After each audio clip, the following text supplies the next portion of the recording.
Tensions between the US and Canada have reached a boiling point as President Donald Trump imposes steep tariffs, triggering an aggressive response from Prime Minister Justin Trudeau. What started as a trade dispute has now escalated into a full-scale economic battle, with both leaders refusing to back down. Retaliatory tariffs, economic threats, and dire warnings of job losses have left businesses and workers fearing the worst. Could this trade war push both nations toward economic instability? Stay with us as we break down the key events. And don't forget to subscribe for more updates on this unfolding crisis. Prime Minister Justin Trudeau has slammed Donald Trump's tariffs on Canadian goods, calling them a very dumb thing to do, and vowing to fight relentlessly to protect Canada's economy. Trump's administration has imposed 25% tariffs on imports from Canada, Mexico, and China, sparking global economic uncertainty. In response, Trudeau announced his own retaliatory tariffs on U.S. exports and warned that a trade war would be damaging for both nations. However, Trump doubled down in a post on Truth Social, stating, "Please explain to Governor Trudeau of Canada that when he puts on a retaliatory tariff on the U.S., our reciprocal tariff will immediately increase by a like amount." Trudeau responded with strong accusations, warning that the U.S. president aims to collapse the Canadian economy to make annexation easier. He firmly declared, "That is never going to happen. We will never be the 51st state." Trudeau emphasized that Canada's priority is to see the tariffs removed as quickly as possible, stating, "This is a time to hit back hard and to demonstrate that a fight with Canada will have no winners."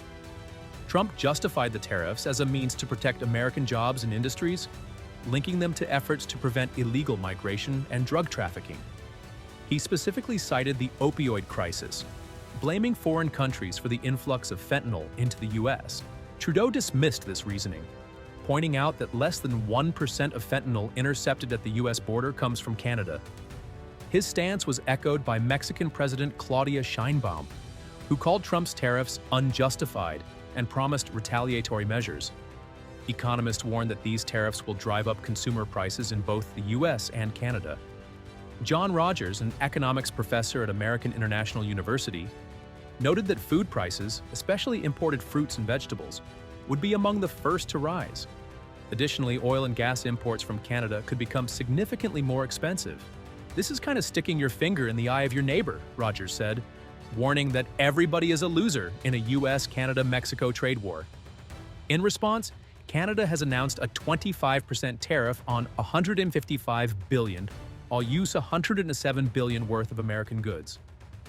The first $30 billion in tariffs took effect immediately, with the remainder set to begin in 21 days. Mark Miller, Canada's immigration minister, warned that as many as 1 million Canadian jobs could be at risk, given the deeply interconnected trade between the two nations.